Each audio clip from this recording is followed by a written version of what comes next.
Hello everyone, हमने अभी तक देखा डिटर्मिनेंट क्या होता है, डिटर्मिनेंट कैसे इवेल्युएट करते हैं, माइनर, कोफैक्टर, फिर एडजॉइंट पढ़ा और फिर इनवर्स पढ़ा और फिर इनवर्स की कुछ प्रॉपर्टीज पढ़ी थी। जब हमने इनवर्स पढ़ा था तो हमने कहा था कि हम बाद में देखेंगे कि इसकी एप्लीकेशन क्या है। तो आज का जो हमारा टॉपिक है वो है इनवर्स और एडजॉइंट की एप्लीकेशन। इनवर्स और एडजॉइंट की सबसे पहली एप्लीकेशन है simultaneously solution of simultaneously linear equation. आपको लीनियर इक्वेशंस का सॉल्यूशन निकालना है। आपको याद होगा आपने system of linear equation class 10th में भी किया था। आपने वहां पर उसको सॉल्व किया था by elimination, by substitution method और बाय क्रॉस मल्टीप्लीकेशन मेथड। अब हमें सिस्टम ऑफ लीनियर इक्वेशन को सॉल्व करना है with the help of inverse adjoint. Clear? अब टॉपिक स्टार्ट करने से पहले थोड़ा सा रिकॉल करते हैं। आपको याद होगा हमने कहा था कि अगर किसी भी मैट्रिक्स का डिटर्मिनेंट नॉन जीरो है तो वो नॉन सिंगुलर मैट्रिक्स है। अगर वो नॉन सिंगुलर मैट्रिक्स है तो वो इन्वर्टिबल होगी। अगर वो इन्वर्टिबल होगी तो उसका इनवर्स एग्जिस्ट करेगा ही करेगा। और अगर इनवर्स एग्जिस्ट करेगा तो वो मैट्रिक्स इनवर्स जो एग्जिस्ट करेगा वो क्या होगा? वो हमेशा यूनिक होगा। तो आज हमें सिर्फ सिस्टम ऑफ लीनियर इक्वेशंस को ही सॉल्व करना है with the help of inverse and adjoint of a matrix. तो स्टार्ट करते हैं। एज्यूम आपके पास लीनियर इक्वेशंस हैं a1 x1 x plus b1y plus c(z1 c1 z is equal to d1), a2x plus b2y plus c2z is equal to d2, a3x plus b3y plus c3z is equal to d3। Clear? आपको भी पता है जब हमने linear equations class 10th में पढ़ा था, दो लीनियर इक्वेशंस को सॉल्व किया था तो हमारे पास तीन टाइप के सोल्यूशन आए थे। एक आया था यूनिक सोल्यूशन, एक आया था नो सोल्यूशन और एक आया था इनफाइनाइटली मेनी सोल्यूशंस। आपको याद होगा यूनिक और इनफाइनाइट को बोला गया था कंसिस्टेंट और नो सोल्यूशन को बोला गया था इनकंसिस्टेंट। तो हमें यहां पर भी इन तीन लीनियर इक्वेशन को साइमल्टेनियसली सॉल्व करना है और पहले बताना है कि इनका नेचर क्या है। या तो यूनिक होगा या फिर नो सोल्यूशन होगा या फिर इनफाइनाइटली मेनी सॉल्यूशंस होगा। Clear?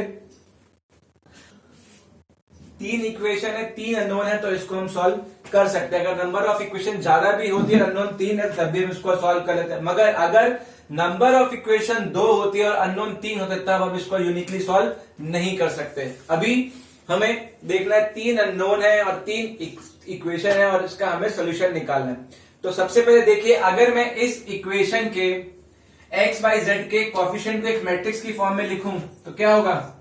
a1 b1 c1 a2 b2 c2 a3 b3 c3 और वेरिएबल जो आपको फाइंड आउट करने हैं x y z और कॉन्स्टेंट्स d1 d2 d3। क्या ये सिस्टम ऑफ इक्वेशन जो मैंने लिखी है मैट्रिक्स की फॉर्म में, क्या ये इसको सिंबलाइज कर रहा है या नहीं कर रहा? देखिए कैसे करता है। ये 3x3 मैट्रिक्स है, ये 3x1 मैट्रिक्स है, ये दोनों सेम है तो मल्टीप्लाई करने पे कितना आएगा? 3x1 ही आएगा। जब ये 3x1 आएगा तो इसका मतलब है फर्स्ट एलिमेंट में फर्स्ट रो फर्स्ट कॉलम से, तो क्या आएगा? a1x plus b1y plus c1z। Second a2x plus b2y plus c2z is equal c2z। और थर्ड एलिमेंट आएगा आपका a3x plus b3y plus c3z is equal to d1 d2 d3। अब दो matrices आपस में इक्वल, इसका मतलब फर्स्ट रो फर्स्ट के इक्वल, सेकेंड रो सेकेंड के equal and third row third के इक्वल। इसका मतलब हमने अपने सिस्टम ऑफ इक्वेशन को किसकी टर्म में लिख दिया? In terms of matrix solution लिख दिया।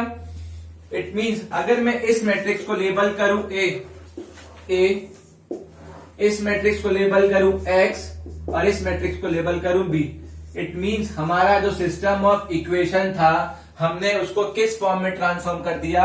हमने उसको ट्रांसफॉर्म कर दिया a into multiply of x is equal to b। अब ए क्या था? ए मैट्रिक्स वो मैट्रिक्स है जो इस सिस्टम ऑफ इक्वेशन में अननोन्स के कोएफिशिएंट है। एक्स क्या है? जो सिस्टम ऑफ इक्वेशन में आपको वेरिएबल निकालने एक्स वाई जेड, और बी मैट्रिक्स क्या है, बी मैट्रिक्स वो मैट्रिक्स है जो इस इक्वेशन में कंस्टेंट्स यानी कि D1 D2 और D3। अब आपको क्या करना है, इस सिस्टम ऑफ इक्वेशन को सॉल्व करना है। अब सॉल्व किसकी हेल्प से करना है, आपको सॉल्व करना है आपको इनवर्स की हेल्प से। अब ax is equal to B है, आपके लिए अननोन क्या है, x, इसका मतलब a यहां से रिमूव होगा। अब a को रिमूव करने के लिए एक ही चीज है, pre multiplication by a inverse, pre multiplication inverse by both side. तो ये आ गया आपका a inverse into a, I x is equal to a inverse b। किसी भी मैट्रिक्स को i से मल्टीप्लाई करने पर हमेशा इटसेल्फ आता है। It means complete x is equal to a inverse b। It means ये इस सिस्टम ऑफ इक्वेशन का सॉल्यूशन है। क्लियर? हम प्रोसीड स्टार्ट यहां से करेंगे और एंड यहां पर करेंगे। x is equal to a inverse into b। इसका मतलब सॉल्यूशन कैसे आएगा, x भी एक मैट्रिक्स है, आप पहले अपनी a मैट्रिक्स का इनवर्स निकालेंगे और उसको किससे मल्टीप्लाई करेंगे, b से। अब बात आई इनवर्स की। अब जो लास्ट क्लासेस में किया है वो सब कुछ रिकॉल होगा। पहले आप डिटरमिनेंट निकालेंगे, फिर आप कोफैक्टर्स निकालेंगे, फिर कोफैक्टर के बाद आप एडजॉइंट निकालेंगे, फिर आप एडजॉइंट निकालेंगे। एडजॉइंट निकालते क्या होता है, कोफैक्टर का ट्रांसफर। उसके बाद आपका a इनवर्स आएगा और फिर a इनवर्स को किससे मल्टीप्लाई करेंगे, b से करेंगे। b से मल्टीप्लाई करने के बाद मैट्रिक्स आएगा, वो मैट्रिक्स x के इक्वल होगा। तो कॉरस्पॉन्डिंग एलिमेंट को आप इक्वेट करके आप क्या निकाल लेंगे, आप निकाल लेंगे x y z की वैल्यू। तो अब सिस्टम ऑफ, अब एक बार फिर समझ लीजिए, क्योंकि एक बार कंसेप्ट समझ आ गया तो क्वेश्चन सब हो जाएंगे। करना क्या है, आपको सिस्टम ऑफ इक्वेशन दे रखी होंगी। सिस्टम ऑफ इक्वेशन में एक्स वाई जेड के जो कोफिशिएंट्स होंगे, कोफिशिएंट मींस उसके आगे नंबर होंगे, उससे आप मैट्रिक्स ए बनाएंगे। जो वेरिएबल्स हैं एक्स वाई जेड वो मैट्रिक्स एक्स होगा, और जो कंस्टेंट्स हैं वो D1 D2 D3 वो मैट्रिक्स B हो जाएगा। तो आपका जो क्वेश्चन का फॉर्मेशन होगा वो होगा A into capital X is equal to B। We have to find the value of matrix X। It means हमें यहां से LHS से A को रिमूव करना है। तो by taking pre multiplication of A inverse on both side, A inverse into A into capital X is equal to A inverse B। किसी भी मैट्रिक्स को I से इंटू करने पर इटसेल्फ आता है, तो X is equal to A inverse of B। It means हम स्टार्ट इस प्रोसेस से करेंगे और हमें टारगेट क्या है, X is equal to A inverse of B। अब एक बात जो इंपॉर्टेंट बात है, आपके पास x आ गया A inverse of B। It means मैं A इनवर्स को ऐसे भी लिख सकता हूं 1 by A into adjoint of A into B। अब सब कुछ किस पर डिपेंड करता है, A इनवर्स पे। और जब आप A इनवर्स निकालते हो तो उससे पहले हमने पढ़ा था A is invertible if and only if A is non singular. It means उसका डिटरमिनेंट क्या होगा, नॉन जीरो। सब कुछ किस पर डिपेंड करता है कि मैट्रिक्स का नेचर कैसा है, मैट्रिक्स सिंगुलर है कि नॉन सिंगुलर है। तो देखते हैं case 1, if A is non singular. अगर A नॉन सिंगुलर है इसका मतलब इसका डिटरमिनेंट क्या होगा, नॉन जीरो। जब इसका डिटरमिनेंट नॉन जीरो होगा तो बाय प्रीवियस रिजल्ट में बोल सकता हूं A क्या होगा, इन्वर्टिबल होगा। अगर A इन्वर्टिबल है इसका मतलब A इनवर्स एग्जिस्ट करेगा। A इनवर्स एग्जिस्ट करेगा तो मैं जानता हूं जब भी इनवर्स एग्जिस्ट करता है तो वो क्या होगा, हमेशा यूनिक होगा। अगर वो यूनिक होगा, अगर वो A इनवर्स यूनिक है, अगर ये यूनिक है तो यूनिक को जब मैं B से इनटू करूंगा तो आउटपुट भी क्या आएगा, यूनिक आएगा। इसका मतलब अगर आपका मैट्रिक्स नॉन सिंगुलर है, ठीक है, इसका मतलब उसका डिटरमिनेंट जीरो है। अगर उसका डिटरमिनेंट जीरो है इसका मतलब वो इन्वर्टिबल है। इसका मतलब उसका अगर वो इन्वर्टिबल है तो उसका इनवर्स एग्जिस्ट करेगा। अगर उसका इनवर्स एग्जिस्ट कर रहा है तो वो यूनिक होगा। अगर वो यूनिक है इसका मतलब ये यूनिक है। अगर ये यूनिक है, यूनिक को अगर मैं B से इनटू करूंगा तब आउटपुट भी क्या आएगा, यूनिक आएगा। इसका मतलब यूनिक आएगा। इसका मतलब अगर डिटर्मिनेंट अगर ए नॉन सिंगुलर है तो उस केस में हमेशा आंसर यूनिक आएगा। इसका मतलब इस केस में आप हमेशा बोल सकते हो कि आपके जो आंसर होंगे कंसिस्टेंट होंगे। क्लियर? कोई डाउट तो नहीं?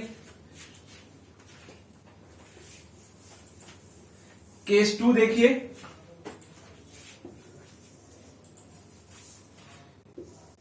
Case 2, if A is singular, अगर ए सिंगुलर मैट्रिक्स है, इट मींस उसका डिटर्मिनेंट क्या होगा? 0 होगा। अगर डिटर्मिनेंट 0 है तो मैं जानता हूं कि उसका इनवर्स एग्जिस्ट नहीं करेगा। इसका मतलब इनवर्स एग्जिस्ट नहीं करेगा, क्योंकि ये थ्योरम भी हमने लास्ट क्लास में प्रूफ की थी कि ए इन्वर्टिबल तभी होगा जब उसका इनवर्स एग्जिस्ट करे, वैसा वर्सा अगर इनवर्स एग्जिस्ट कर रहा है तो डिटरमिनेंट नॉन जीरो होगा। नॉन सिंगुलर मैट्रिक्स है, डिटरमिनेंट 0 है, इसका मतलब इनवर्स एग्जिस्ट नहीं करेगा। मगर अभी भी हम नहीं बोल सकते कि ये कंसिस्टेंट है कि इनकंसिस्टेंट है। उसके बाद आपको क्या करना है? एडजॉइंट ए को बी से मल्टीप्लाई, आपने एडजॉइंट ए को बी से मल्टीप्लाई किया। जब आप एडजॉइंट ए को बी से मल्टीप्लाई करेंगे तो दो केस आएंगे। दो मैट्रिक्स को मल्टीप्लाई करने पे दो केस बन सकते हैं, या तो मैट्रिक्स नल मैट्रिक्स होगी या फिर मैट्रिक्स नल मैट्रिक्स नहीं होगी। If adjoint A into B is equal to 0, ये नल मैट्रिक्स है, और not equal to null matrix, दो ही केस होंगे। आपने एडजॉइंट ए को बी से इंटू किया, या तो नल मैट्रिक्स आएगा या फिर नल मैट्रिक्स नहीं आएगा। अगर एडजॉइंट ए को बी से इंटू करने पे नल मैट्रिक्स आता है, इट मींस उस केस में होगा no solution. No solution means inconsistent, उसको हम सॉल्व नहीं कर सकते। अगर एडजॉइंट ए को बी से इंटू करने पे 0 आता है तो इस केस में आपके नंबर ऑफ सॉल्यूशन होंगे infinite solution. Clear? Infinite solution मतलब एक से ज्यादा सॉल्यूशन आ सकते हैं। वो एक से ज्यादा सॉल्यूशन कैसे रहेंगे वो हम बाद में देखते हैं। क्लियर है? इसका मतलब जब भी आप कभी क्वेश्चन को स्टार्ट करेंगे तो आपको पहले ये चेक करना है, क्योंकि 1 मार्क और 2 मार्क में क्वेश्चन आ सकता है कि examine the consistency of the system of equation, की किस टाइप का सॉल्यूशन है।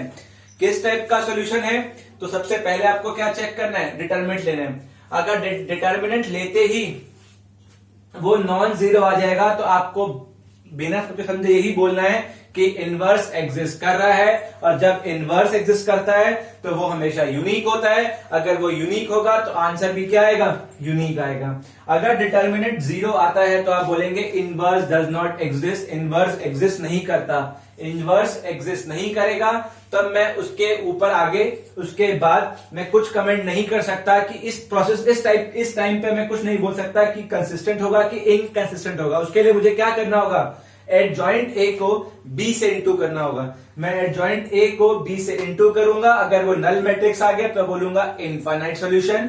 अगर एडजॉइंट ए को बी से इंटू करने पर नॉन जीरो आएगा तो मैं बोलूंगा नो सॉल्यूशन, इनकंसिस्टेंट।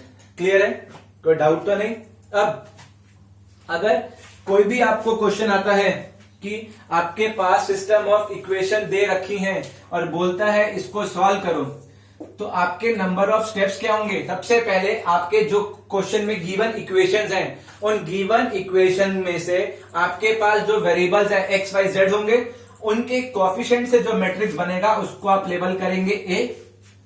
जो वेरिएबल से मैट्रिक्स बनेगा उसको लेबल करेंगे आप एक्स, और जो राइट हैंड साइड पे कंस्टेंट्स होंगे उसको लेबल करेंगे आप बी। तो आपका सिस्टम ऑफ इक्वेशन क्या बनेगा? A X is equal to B. ये आपका पहला स्टेप होगा। ठीक है? उसके बाद सेकंड स्टेप आपको टारगेट करना है कहां पे? आपको टारगेट तो यहां पे करना है, तो इसको फॉर्मुलेट करना होगा। सेकंड स्टेप होगा डिटर्मिनेंट, वो आप निकाल लेंगे। किसी भी रो किसी भी कॉलम के लॉन्ग आप निकाल सकते हैं। डिटर्मिनेंट निकाल दिया। अब डिटर्मिनेंट के बाद या तो डिटर्मिनेंट नॉन जीरो आएगा तो आप बोलेंगे सोल्यूशन क्या होगा? यूनिक होगा। ठीक है? अब यूनिक होगा तो कैसे निकालेंगे? पहले आप निकालेंगे कोफैक्टर। कोफैक्टर के बाद आप क्या निकालेंगे? एडजॉइंट। कोफैक्टर मैट्रिक्स का ट्रांसपोज, और उसके बाद ए इनवर्स इंटू बी। अब इनवर्स कैसे आएगा, 1 upon determinant of A into adjoint A into B. ये फॉर्मुलेशन है जब आपके पास सॉल्यूशन क्या होगा, यूनिक। मगर अगर थर्ड स्टेप में ही अगर डिटर्मिनेंट आता है 0 तो आप बोलेंगे इसका यूनिक पॉसिबल नहीं है। यूनिक पॉसिबल नहीं है तो आप एक काम करेंगे, क्या काम करेंगे, एडजॉइंट ए को बी से इंटू कर देंगे। आपने एडजॉइंट ए को बी से इंटू कर दिया, या तो 0 आएगा या 0 नहीं आएगा। 0 आएगा तो आप बोलेंगे इनफाइनाइटली मैनी सॉल्यूशन, और अगर 0 नहीं आया तो आप बोलेंगे नो सॉल्यूशन। ये इसका पूरा फॉर्मुलेशन है। क्लियर, कोई डाउट तो नहीं? आइए अब एक क्वेश्चन करते हैं, कोई डाउट रह भी गया होगा तो क्वेश्चन से वो क्लियर हो जाएगा।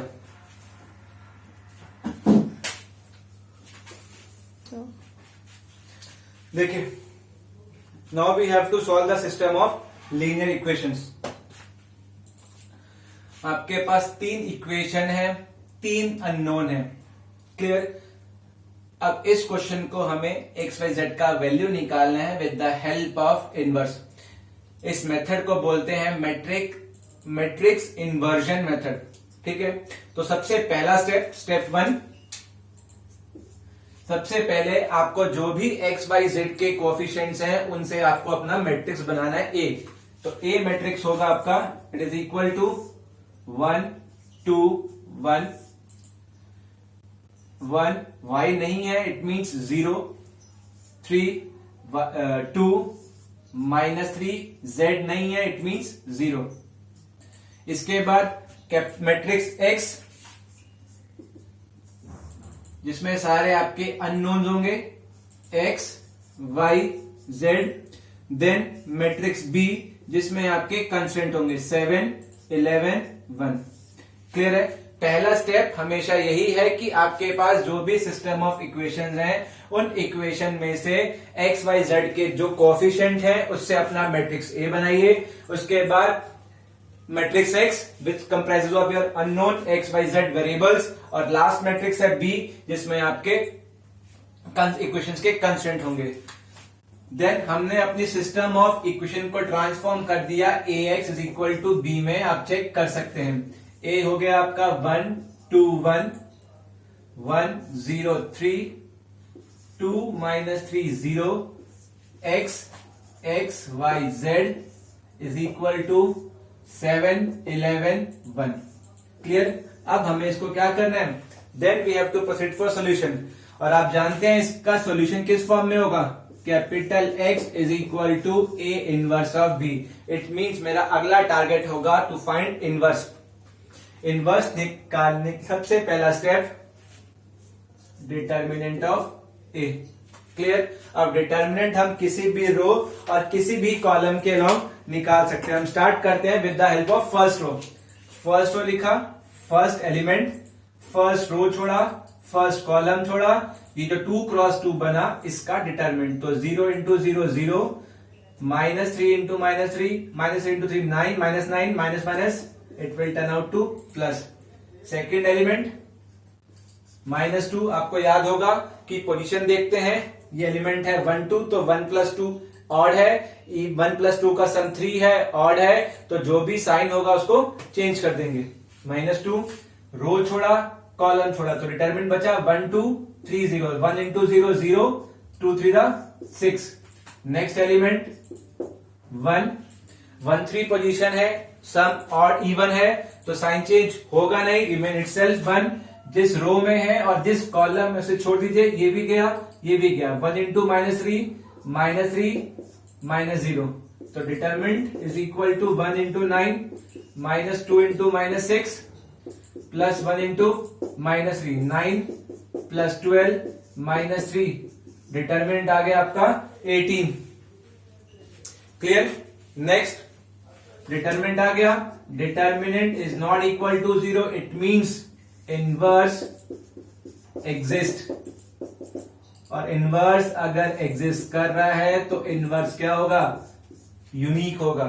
इसका मतलब हम आंसर निकाल सकते हैं। Now proceed for answer. अब आपको क्या निकालना है, cofactor A11 A12 A13, A21, A22, A23, A31, A32 and A33.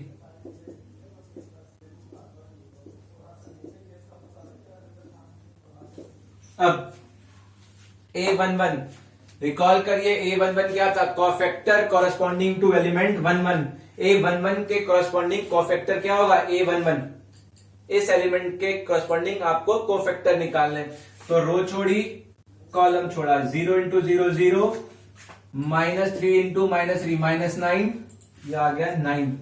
अब 11 का सम इवन होता है तो ये साइन चेंज नहीं होगा। अब 1 2 ये एलिमेंट है, रो छोड़ा कॉलम छोड़ा, एलिमेंट बचा 1 2 3 0, 1 -6 -6, ये -6 आया, मगर 1 + 2 का सम ये ऑड है तो साइन चेंज नहीं, साइन चेंज होगा, इसलिए -6 चेंजेस टू +6। अब बारी A13, ये एलिमेंट है, रो छोड़ा कॉलम छोड़ा, 1 इंटू -3 -3 -0 -3, 1 + 3 इवन है, इवन पे साइन चेंज होता नहीं है, इसलिए -3 विल रिमेन -3।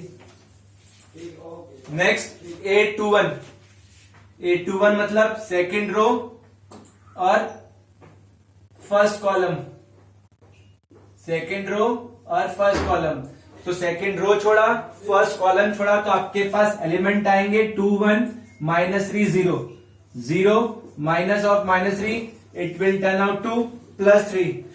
सबस्क्रिप्ट का सम ऑड है तो साइन चेंज होके क्या बन जाएगा? -3। अब A22 means this element, second row छोड़ा सेकेंड कॉलम छोड़ा, तो एलिमेंट आएगा 1 2 1 0 0 -2, it will turn out to -2। Subscript का सम इवन है, साइन चेंज नहीं होगा। 2 3 ये एलिमेंट सेकेंड रो गया, थर्ड कॉलम गया, तो आपके पास क्या बचेगा? 1 2 2 -3 -4, it will turn out to -7, मगर सबस्क्रिप्ट का सम ऑड है तो साइन चेंज करके लिखेंगे आप +7। अब A31, ये एलिमेंट, ये रो गया ये कॉलम गया, तो आपके पास एलिमेंट आएगा 2 0 1 3, 6 -0 6, सम इवन है तो it will remain same. A32, ये एलिमेंट, ये रो गया ये कॉलम गया, तो एलिमेंट बचेगा 1 1 1 3 3 -1 2, सबस्क्रिप्ट का सम ऑड है तो साइन आप चेंज कर देंगे। A33, ये एलिमेंट, थर्ड रो गया थर्ड कॉलम गया, तो आपके पास एलिमेंट आएगा 1 1 2 0 0 -2 -2। Clear?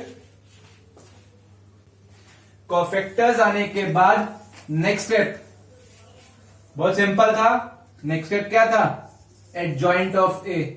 Adjoint is equal to A11 A12 A13 A21 A22 A23 A31 A32 A33 का ट्रांसपोज। अब A11 9 6 -3 -3 -2 7 6 -2 -2 का ट्रांसपोज। ट्रांसपोज का मतलब है rows turn out to column and column rows changes to rows. 9 6 -3 -2 7 6 -2 -2, ये आ गया आपका adjoint of A. Clear? I think यहां तक डाउट होना नहीं चाहिए। इसके बाद आपको क्या निकालना था? इसके बाद निकालना था आपको इनवर्स। अब इनवर्स का फॉर्मूला बहुत सिंपल था, A inverse is equal to 1 upon determinant of A into adjoint A. अब डिटर्मिनेंट ऑफ ए कितना आया था? 1/18, तो 1 अपॉन 18 एडजॉइंट 9 -3 6 6 -2 -2 -3 7 -2। क्लियर? एक बार मैं रिकॉल कर दूं, क्योंकि नेक्स्ट स्टेप के बाद आपको आपका क्वेश्चन का आंसर मिल जाएगा। जब भी आपको कोई सिस्टम ऑफ इक्वेशन दे रखी है, पहला स्टेप आप मैट्रिक्स ए बनाएंगे। मैट्रिक्स ए क्या था? Coefficient of x Y z से जो मैट्रिक्स बनेगा वो ए था। फिर मैट्रिक्स एक्स था जिसमें आपके वेरिएबल्स थे, और मैट्रिक्स बी था जिसमें आपके कंस्टेंट थे। इसके बाद फॉर्मेशन होगी A X is equal to B, A X और बी। इसके बाद आप निकालेंगे डिटर्मिनेंट। डिटर्मिनेंट क्या आया? Non zero. आप बोल, इसका मतलब है कि इसका आंसर यूनिक आएगा। इसके बाद आपने कोफैक्टर्स निकाल लिए। कोफैक्टर निकालने के बाद आप क्या निकालेंगे? Adjoint of A. एडजॉइंट का मतलब क्या था? कोफैक्टर मैट्रिक्स का ट्रांसपोज। ये एडजॉइंट आ गया। इसके बाद आप निकालेंगे इनवर्स। इनवर्स का फॉर्मूला क्या था? 1 upon determinant of A into adjoint A. Clear? अब इनवर्स आ गया। अब आपको पता है कि इसका सॉल्यूशन क्या होगा।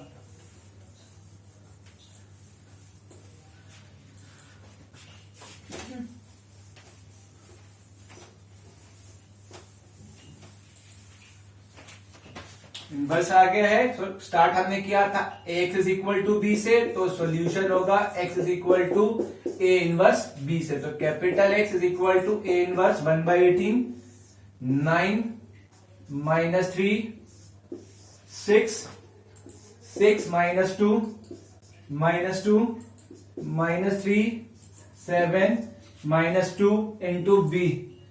B is 7 11 1। Solution is of the form. Now you have to multiply A inverse with B. Multiplication 3 cross 3, 3 cross 1. It means order of output is 3 cross 1. 9 into 7, 63. Minus 33 plus 6. 6 in the 42. Minus 22 minus 2। फिर minus 3 into 7 minus 21 plus 77 minus 2। It will turn out to 1/18। 63 plus 6 69 minus 33 36। 42 minus 24 18। 77 minus 23 54। Therefore x is equal to 36/18, 18/18, 54/18, 2 1 3। Capital X is equal to x y z is equal to 2 1 3। x is equal to 2, y is equal to 1 and z is equal to 3। This is the solution of this system of equation. आप verify कर सकते हैं कि ये solution है कि नहीं है। इन एक्स वाई जेड की वैल्यू को सब्स्टिट्यूट करके देखिए वेरीफाई हो रहा है कि नहीं हो रहा। 2 + 2 4, 4 + 3 7 verified. 2 + 9 11, 4 - 3 1। Hence x is equal to 2, y is equal to 1, z is equal to 3 is the solution of this system of equation। Clear है? एक बार स्टेप देख लीजिए, फिर आप क्वेश्चंस कर सकते हैं इजली। क्या स्टेप्स हैं? सबसे पहले जो गिवन इक्वेशंस हैं उनके कोएफिशिएंट एक्स वाई जेड के जो कोएफिशिएंट थे उससे मैट्रिक्स ए को बनाइए, वेरिएबल से मैट्रिक्स एक्स बनाइए और कंस्टेंट से मैट्रिक्स बी बनाइए। इसके बाद सबसे पहले आप डिटरमिनेंट निकाल लीजिए। किसका? ए का। डिटरमिनेंट निकालने के बाद इस क्वेश्चन में डिटरमिनेंट नॉन जीरो आया था, तो आपने बोला इनवर्स एग्जिस्ट, और inverse exist it means inverse is always unique, तो आपको यूनिक आंसर मिल जाएगा। इसके बाद आपने सबसे पहले क्या निकाले? कोफैक्टर्स। कोफैक्टर के बाद आपने निकाला एडजॉइंट। एडजॉइंट के बाद आपने निकाला इनवर्स। इनवर्स का फॉर्मूला था 1 upon determinant of A into adjoint. इसके बाद आपने निकाला x is equal to A inverse of B. अब यही क्वेश्चन सीबीएसई में 6 मार्क का भी आता है। Simple question. क्लियर? अब देखते हैं एक दो वैरायटी ऑफ क्वेश्चन जिससे आपको चेक करने में क्लियर हो कि कौन सा कंसिस्टेंट है, कौन सा कंसिस्टेंट नहीं है।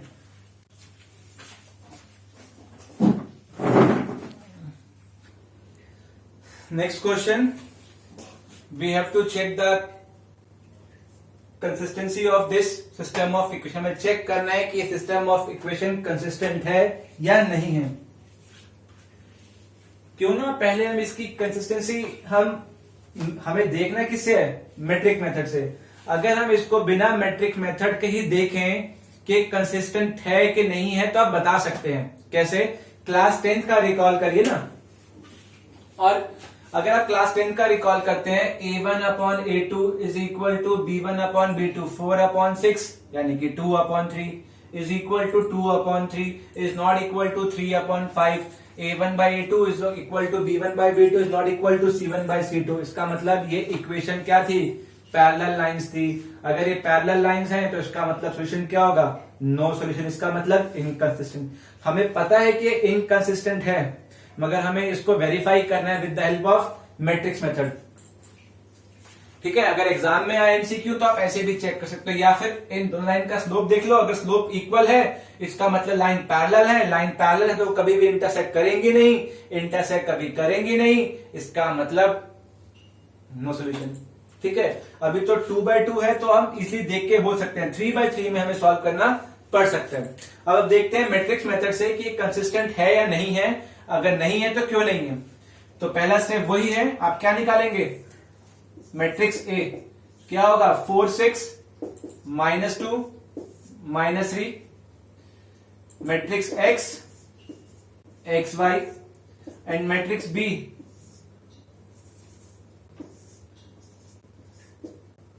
3 5। इसके बाद सिस्टम ऑफ इक्वेशन क्या था? Formation capital AX is equal to B। इसके बाद नेक्स्ट स्टेप था determinant of A। Determinant of A क्या आएगा? 4 × -3 -12 -12 तो -12 + 12 इज इक्वल टू 0। इसका मतलब डिटर्मिनेंट 0 है तो इनवर्स एग्जिस्ट क्या होगा? करेगा कि नहीं करेगा? नहीं करेगा। इनवर्स एग्जिस्ट नहीं करेगा। इसका मतलब दो पॉसिबिलिटी है अभी। पहली पॉसिबिलिटी है या तो नो सॉल्यूशन होगा, दूसरी पॉसिबिलिटी है इनफाइनाइट सॉल्यूशन होगा। नो सॉल्यूशन कब होगा? जब वो इस कंडीशन को सेटिस्फाई करेगा। इनफाइनाइट कब होगा? जब एडजॉइंट ऑफ A × B क्या होगा? 0 होगा। तो अब हमें चेक करना है कि ये हमें ये पता है यूनिक नहीं है। हो सकता है कि इनफाइनाइट उसका मतलब कंसिस्टेंट हो, इस हो सकता है कि नो सॉल्यूशन उसका मतलब इनकंसिस्टेंट हो। तो इसी बात को चेक करना है। तो पहले हमें क्या निकालना पड़ेगा? अपनी मैट्रिक्स का एडजॉइंट। 4 -2 6 -3 का एडजॉइंट। अब इसका एडजॉइंट क्या आएगा? आपको याद होगा जब 2 × 2 का मैंने एडजॉइंट निकाला था तब आपको बताया था पैटर्न। क्या पैटर्न था? इन दोनों को आपस में इंटरचेंज कर दो, तो -3 4 और इन दोनों एलिमेंट के साइन चेंज कर दो, +2 -6। एडजॉइंट ए आ गया। जब भी हम 2 × 2 का एडजॉइंट निकाले तो क्या करना होता है हमें? 2 × 2 का एडजॉइंट निकालने के लिए डायगोनल एलिमेंट को तो हमें आपस में इंटरचेंज करना होता है, और ऑफ डायगोनल एलिमेंट को के हमें सिर्फ साइन चेंज करने होते हैं। जो प्लस है वो माइनस और जो माइनस होगा वो प्लस हो जाएगा। इसके बाद हमें क्या वेरीफाई करना है? Adjoint A × B। अब एडजॉइंट A को B से इंटू करना है। -3 2 -6 4। इसको मल्टीप्लाई करना है मैट्रिक्स B से। 3 5 2 × 2 2 × 1 output turn out to 2 × 1। Into करिए -3 × -3 -9 + 10 -18 + 20 1 और 12 नहीं 1 और 2। इसका मतलब ये मैट्रिक्स तो कहीं से भी नल मैट्रिक्स के इक्वल नहीं है। इसका मतलब हम बोल सकते हैं अगर एडजॉइंट A को B से इंटू करने पे नॉट इक्वल टू 0 आता है, इसका मतलब ये नंबर ऑफ सॉल्यूशंस क्या होंगे? No solution. हम इस इक्वेशन को सॉल्व नहीं कर सकते। क्लियर? कोई डाउट तो नहीं? जब भी आप डिटरमिनेंट ऑफ A निकालते हैं अगर वो 0 आता है इट मींस या तो सॉल्यूशन होगा तो इनफाइनाइट होगा।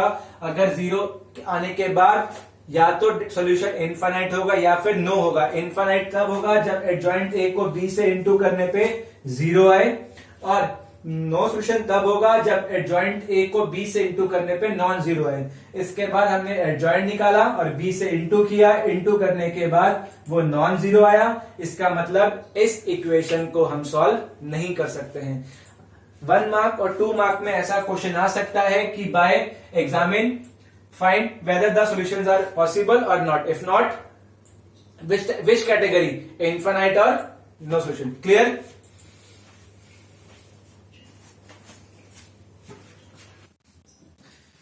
Now let take another example कि इक्वेशन कंसिस्टेंट है या नहीं है, अगर है तो हमें कैसे फाइंड आउट करना है। वही स्टेप, सबसे पहला step,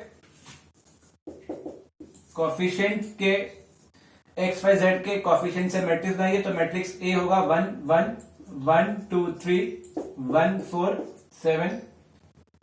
capital X matrix of variables और unknowns x Y Z, and matrix B is constant 6 14 and 30। Clear? Second step, equation किस फॉर्म का होगा, capital A X is equal to B. इसके बाद next we have to find the determinant of A. Determinant of A किस लिए find करना है, ताकि हम पता कर सकें कि हमारे जो सॉल्यूशन है वो कंसिस्टेंट है या नहीं है। तो first we have to find the determinant of A. Expanding along first row 1, left the row, left the column, 2 7 the 14 minus 12 minus 1। मैं फिर बता दूं ये माइनस क्यों लगाया है, क्योंकि जब हम a12 का कोफैक्टर निकालते हैं तो 1 प्लस 2 का सम 3 होता है, सम 3 है, माइनस 1 की पावर 3 नेगेटिव होता है। इसके बाद minus 1 1 into 7 7 minus 3, next plus 1 4 minus 2 1 into 2 minus 1 into 4 plus 2 2 minus 4 plus 2 4 minus 4 is equal to 0। इसका मतलब 0 आ गया है। इसका मतलब सॉल्यूशन कभी भी यूनिक नहीं होगा। क्यों? Inverse does not exist. इसका मतलब यूनिक नहीं होगा। इसका मतलब या तो नो सॉल्यूशन होगा या फिर इनफाइनाइट होगा। अब नो कब बोलोगे आप, जब एडजॉइंट ए को किससे इंटू कर दोगे, बी से, और क्या आ जाए, नॉन जीरो, जैसा हमने लास्ट क्वेश्चन में किया था। या फिर एडजॉइंट ए को किससे इंटू करेंगे, बी से, और क्या आ जाए, जीरो मैट्रिक्स आ जाए। क्लियर? अब चेक करते हैं कि एडजॉइंट ए क्या है। क्लियर? आप जानते हैं एडजॉइंट ए का फॉर्मूला क्या है। एडजॉइंट ए का फॉर्मूला है A11 A12 A13 A21 A22 A23 A31 A32 A33 का ट्रांसपोज। तो A पहले निकालते हैं हम A11। अब A11 क्या होगा, A11 ये एलिमेंट है, इसके कोरस्पॉन्डिंग कोफैक्टर। तो रो छोड़ा कॉलम छोड़ा, तो कितना आया, 2 7 द 14 माइनस 4 3 द 12, तो कितना आ गया, 2 आ गया। तो A11 आपका 2 आ गया। अब A12 ये एलिमेंट है, ये रो छोड़ा ये कॉलम छोड़ा, 1 इंटू 7 7 माइनस 3 4, पोजीशन का सम ऑड है तो नेगेटिव आएगा, -4। A13 ये एलिमेंट है, ये रो छोड़ा ये कॉलम छोड़ा, 1 इंटू 4 4 4 माइनस 2 2, सबस्क्रिप्ट का सम इवन है तो साइन सेम रहेगा। A21 ये एलिमेंट है, ये रो छोड़ी ये कॉलम छोड़ा, 1 इंटू 7 7 -4 3, सबस्क्रिप्ट का सम ऑड है तो -3। A22 ये एलिमेंट है, ये रो छोड़ा ये कॉलम छोड़ा, तो क्या बचा, 1 इंटू 7 7 7 माइनस 1 6, सबस्क्रिप्ट का सम इवन है तो साइन चेंज नहीं होगा। A23 ये एलिमेंट है, ये रो छोड़ा और ये कॉलम छोड़ा, ये रो छोड़ा और ये कॉलम छोड़ा, तो एलिमेंट क्या बचा, 1 इंटू 4 4 माइनस 1 3, सबस्क्रिप्ट का सम ऑड है तो साइन क्या आएगा, माइनस, तो -3। A31 ये एलिमेंट है, ये रो छोड़ा ये कॉलम छोड़ा, 1 इंटू 3 3 3 माइनस 2 1, सम इवन है तो साइन चेंज नहीं होगा। 3 2 ये रो छोड़ा ये कॉलम छोड़ा, 3 माइनस 1 2, सबस्क्रिप्ट का सम ऑड है तो साइन चेंज, -2। 3 ये रो छोड़ा, ये कॉलम छोड़ा, 2 - 1 1, सब्सक्रिप्ट का सम इवन है तो साइन चेंज नहीं होगा। इट मींस आपके पास एडजॉइंट ए कितना आ गया, एडजॉइंट ए आ गया 2 -4 2 -3 6 -3 1 -2 1। एडजॉइंट का मतलब था rows and columns are interchange.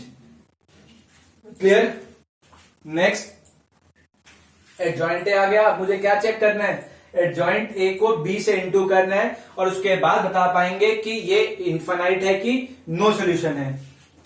तो अब हम एडजॉइंट ए को बी से इंटू करेंगे।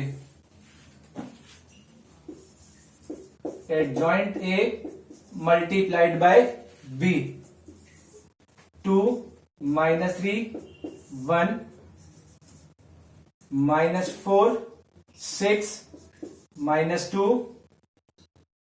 2 -3 1 इंटू बी। बी कितना है आपका 6 14 30 मल्टीप्लाई 3 × 3 3 × 1 मल्टीप्लाई होंगे और ऑर्डर आएगा 3 × 1, मतलब first row first column. 2 6 12 -14 + 30 second, -4 × 6 -24 14 6 84 30 × 2 -60। Next 2 × 6 12 -42 + 30। Next 30 + 12 42 42 - 42 0 0 0। इसका मतलब क्या आ गया, जीरो मैट्रिक्स आ गया। एडजॉइंट ए को बी से इंटू करने पर आपके पास जीरो मैट्रिक्स आ रहा है। इसका मतलब आपके क्वेश्चन के सॉल्यूशन क्या होगा, इनफाइनाइट सॉल्यूशन होगा। क्लियर। हमने फर्स्ट क्वेश्चन किया था जहां पे सॉल्यूशन यूनिक आया था, फिर हमने पिछला क्वेश्चन किया था जहां पे सॉल्यूशन नो आया था, और अब इस केस में आया आपका इनफाइनाइट सॉल्यूशन। प्रोसेस वही है, पहले आपने डिटरमिनेंट निकाला था, फिर आपने डिटरमिनेंट के बाद एडजॉइंट निकाला, डिटरमिनेंट 0 आया था तो आपने एडजॉइंट ए निकाला। एडजॉइंट ए को आपने किससे इंटू कर दिया, बी से इंटू कर दिया। जब आपने एडजॉइंट ए को बी से इंटू किया, इंटू करने पे डिटरमिनेंट कितना, इंटू करने पे जीरो मैट्रिक्स आया। जीरो मैट्रिक्स का मतलब है कि इस क्वेश्चन में इसके इनफाइनाइट सॉल्यूशन है। अब इसके इनफाइनाइट सॉल्यूशन है, आपके सीबीएसई में आज तक क्वेश्चन पूछा नहीं गया, सिर्फ इतना पूछा गया है कि इनफाइनाइट है कि नो है। कभी पूछा नहीं गया कि इनफाइनाइट अगर सॉल्यूशन है तो उसका सॉल्यूशन फाइंड करो। आप हायर क्लासेस में आता है, 12th में कभी आया नहीं है, मगर आपकी रेफरेंसेस बुक में इसके सॉल्यूशन को भी फाइंड करने का वे दे रखा है। तो हम एक छोटा सा क्वेश्चन इसी क्वेश्चन में उसके सॉल्यूशन फाइंड कर लेते हैं। यहां तक क्लियर है आपको कि इनफाइनाइट सॉल्यूशन आ गया। अब इनफाइनाइट सॉल्यूशन निकालना कैसे है। अब इनफाइनाइट का मतलब क्या होता है, number of solutions are uncountable. जब नंबर ऑफ सॉल्यूशन अनकाउंटेबल हैं, इनको हम काउंट नहीं कर सकते हैं, तो ऐसे केस में हमने देखा कि 3 × 3 के सॉल्यूशन तो हम अनकाउंटेबल हैं, हम सॉल्व नहीं कर पा रहे हैं। तो हम क्या करेंगे, हम अनकाउंटेबल सॉल्यूशन निकालने के लिए किसी भी एक अननोन को कांस्टेंट मान लेंगे। Let z = k। अगर z k है और k क्या कांस्टेंट है, हम x और y को किसकी टर्म में चेंज करेंगे, अब k की टर्म में। तो फर्स्ट x + y + k = 6। तो x + y कितना हो गया आपका, 6 - k। Next equation x + 2y + 3z = 14। तो x + 2y changes to 14 - 3k। And last equation turn out to x + 4y + 7k = 30। x + 4y = 30 - 7k। अब आपके पास 3 इक्वेशन आ गई। पहली क्वेश्चन है x plus y is equal to 6 minus k, x plus 2y is equal to 14 minus 3 k, x plus y is equal to 30 minus 7 k. अब आपके पास unknown 2 हैं मगर इक्वेशन कितनी है, 3 है, तो हम दो इक्वेशन, दो अननोन निकालने हैं क्योंकि z अब अननोन नहीं रहा, z क्या बन चुका है, k बन चुका है। अब हमारे पास जो हम x और y को सॉल्व करेंगे वो भी किसकी टर्म में आएगा, k की टर्म में आएगा। तो अब हम किन्हीं भी दो इक्वेशन सिस्टम को लेके x और y की वैल्यू को in terms of k find करेंगे। तो अगर हम फर्स्ट और सेकेंड लेते हैं, x plus y is equal to 6 minus k, x plus 2y is equal to 14 minus 3 k. फिर से वही काम जो हमने सॉल्व करने के लिए किया था। क्या करना है आपको, अब हमें 2 क्रॉस 2 सिस्टम ऑफ इक्वेशंस को सॉल्व करना है। तो पहला स्टेप क्या था, matrix A, coefficients of unknown 1 1 1 2, capital X, unknowns x y, और बी क्या था, बी था आपका कोएफिशिएंट्स कंस्टेंट 6 माइनस के, 14 माइनस 3 के। तो आपका सिस्टम ऑफ इक्वेशन बन गया A X is equal to B. First step क्या था, डिटर्मिनेंट ऑफ ए निकालिए, कितना आएगा 2 माइनस 1 कितना आएगा 1, non zero, it means inverse exist करेगा 2 क्रॉस 2 का। क्या आएगा सॉल्यूशन, यूनिक, किसकी टर्म में, के की टर्म में। Clear. Next step, adjoint of A. अब इसका एडजॉइंट 2 क्रॉस 2 का आप अच्छे से जानते हैं, बिना करे भी लिख सकते हैं। क्या करना है, डायगोनल एलिमेंट को सेम टू सेम कॉपी कर दीजिए, कितना आएगा 1 2, और नॉन डायगोनल के साइन चेंज कर दीजिए। डायगोनल एलिमेंट को चेंज कर दीजिए और नॉन डायगोनल एलिमेंट के साइन चेंज कर दीजिए। क्लियर, एडजॉइंट ए आ गया। अब ए इनवर्स का फॉर्मूला क्या था, 1 upon determinant of A into adjoint ए, तो 1 अपॉन 1 1 ही हो गया। तो आपका ए इनवर्स आ गया 2 minus 1 minus 1 1। Solution x is equal to A inverse into B, A inverse 2 minus 1 minus 1 1 into B. B है आपका 6 माइनस के और 14 माइनस 3 के। मल्टीप्लाई दीज टू मैट्रिसेस, आपके पास आंसर आएगा 12 माइनस 2 के माइनस 14 प्लस 3 के माइनस 6 प्लस के प्लस 14 माइनस 3 के। 12 माइनस 14 माइनस 2 प्लस के 8 minus 2 k, and capital X is equal to what, x and y. It means यहां से क्या आ गया सोल्यूशन आपके पास, x का वैल्यू -2 प्लस के और y का वैल्यू 8 माइनस 2 के, और z को आपने क्या इज्यूम किया था, k इज्यूम किया था। इट मींस आप k की वैल्यू पुट कर, k को 1 पुट किया, इसके कॉरस्पॉन्डिंग y और z की वैल्यू आएगी। k को 2 पुट किया, y और x की वैल्यू आएगी। k को 3 पुट किया, फिर k की ऑल डिफरेंट वैल्यू के लिए आपके पास x और y की डिफरेंट डिफरेंट वैल्यूज आती रहेंगी। तो आपको नंबर ऑफ सोल्यूशन कितने मिल जाएंगे, इनफाइनाइट। देखिए मैं रिकॉल कर दूं, इक्वेशन दे रखी थी, आपने सबसे पहले पहला स्टेप किया होगा, मैट्रिक्स ए को लिखा होगा, लिख लिया मैट्रिक्स ए को। मैट्रिक्स ए क्या था, जो भी एक्स वाई जेड के कोएफिशिएंट हैं उनको आपने मैट्रिक्स की फॉर्म में लिख दिया, ठीक है। इसके बाद मैट्रिक्स एक्स जो आपके अननोन्स है और मैट्रिक्स बी जो आपके कंस्टेंट्स हैं। उसके बाद पहला काम आप करेंगे डिटरमिनेंट, डिटरमिनेंट निकाल लिया।